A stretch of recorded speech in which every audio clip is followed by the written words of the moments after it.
Hello. Okay, so this is Routh-Hurwitz. We are continuing with the study of class organizations. Now, in today's question, we are basically trying to separate. Now, the question, we've been given a system with a unity feedback loop and a transfer function of k into brackets s plus 1 all over s cubed plus as squared plus 2s plus 1. Now, we are told that the system oscillates with a frequency omega and it has poles in there, and it has poles s quotient plus or minus j omega, but no poles in the right half of the s plane. And we are told to find the variables k and a if the system oscillates the frequency of 2.9 grams per second. Now, basically, what the system, so basically, the whole of the question is to determine the system parameters that enable stable oscillation at a fixed frequency. And for this to happen, then the system pulls trigger exactly on the imaginary axis. And in some ways, you can use both the algebraic substitution and the root stability criterion to solve it. And in using both these forms of using both these methods, should their results agree? That basically means that it's a confirmation. We will continue on with the solution. So, hello everyone. My name is Tetenati. I'm from Group 15. So here, when we have a row in the table becomes a row, we form something called an auxiliary equation using the row above it. So from the row above, we get a squared plus k plus 1 is equal to 0. Now, we solve for s squared. So we know that s squared is equal to negative k plus 1 over a.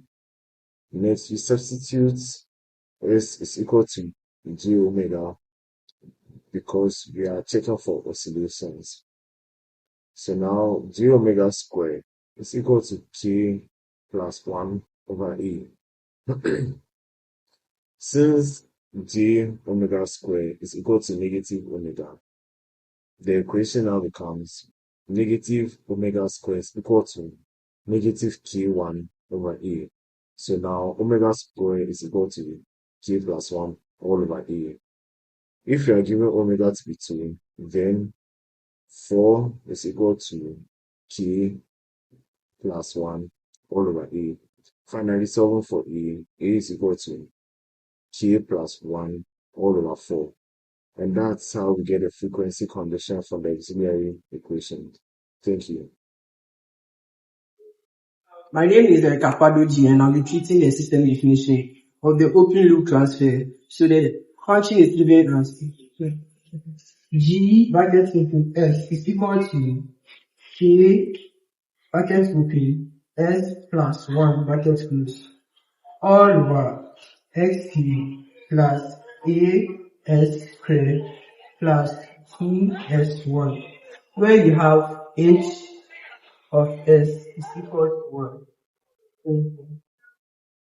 I am Ado from Group 15 and I'm presenting on the closed loop dynamics. The closed loop dynamics come from the equation 1 plus J S H S is equal to 1 plus A S plus 1 all over S cubed plus A S squared plus 2S plus 1 is equal to 0.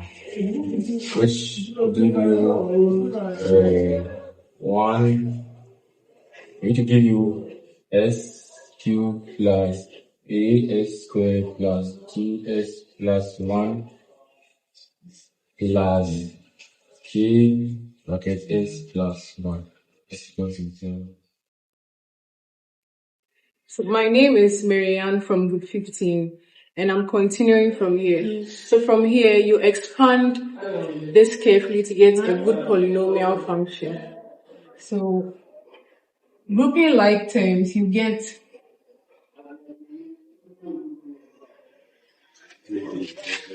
So instead of solving actually, we're going to the papers.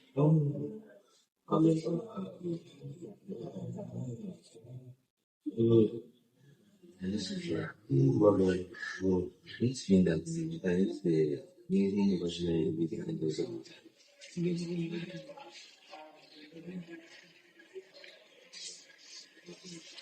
after grouping the like terms into a polynomial function, then you now get to your Routh-Hurwitz. Hello everyone. My name is Chisa Pondanakese, and I'm here to help us solve the roof table.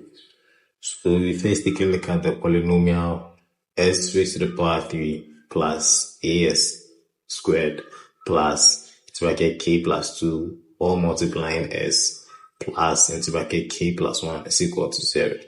So to solve this, we simply take each term and then we find the coefficients of s in each term. So for s cubed, the coefficient is simply 1 and k plus 2. For s squared, the coefficient is a and k plus 1. And then for s raised to the power 1, the coefficient of that is simply going to be a into bracket k plus 2 minus into bracket k plus 1 and a. And the second element is going to be 0. And for s raised to the power 0, the coefficient of that is going to be k plus 1. So conditions for oscillation. So for sustained oscillation, the rule is the entire row of s raised to the power 1 should become 0. So that's why I wrote a into bracket k plus 2 minus k plus 1 all over a should be equal to 0. Thank you. Okay, my name is Gideon Article from 15. Okay, for the system to have a sustained oscillation, the S1 rule must be equal to 0. So we know the S1 rule to be A of K plus 2 minus K plus 1 is equal to 0 over A. I know when we multiply through by A, this will be gone. So in that situation, we make A the standard. So A will be equal to K plus 1 over K plus 2. So at this point, the system will be at the edge of stability. So it's possible for oscillation to occur. Thank you. I'm Mzira Yesu, and I will be solving for the parameters A and K. So for A, we have two equations. We have A is equal to K plus 1 on 4. We have A is equal to K plus 1 on K plus. So seeing how both equations is together, when they face each other.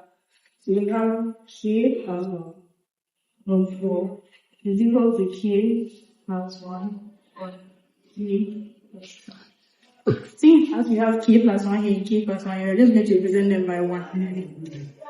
So 1 on 4 is equal to 1 on K plus.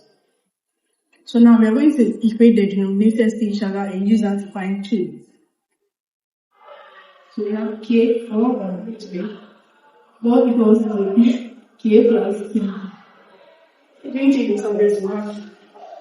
K is equal to 4 minus 2. K is equal to. So now we have our K, which is equal to 2. So using our K, we use this equation to find A. So here we have A is equal to K plus 1 and 4. And see how our K is 2. We have A is equal to K 2 plus 1.4, which gives us 3.4, which gives us 0.75. 0.75 as our final answer. Ayevia Aye, and to conclude, the system oscillates at 2 watts per second when K is equal to 2 and alpha is equal to 0.75. The Routh method is used to identify the exact boundary of stability, and the substitution method also confirms the pole locations.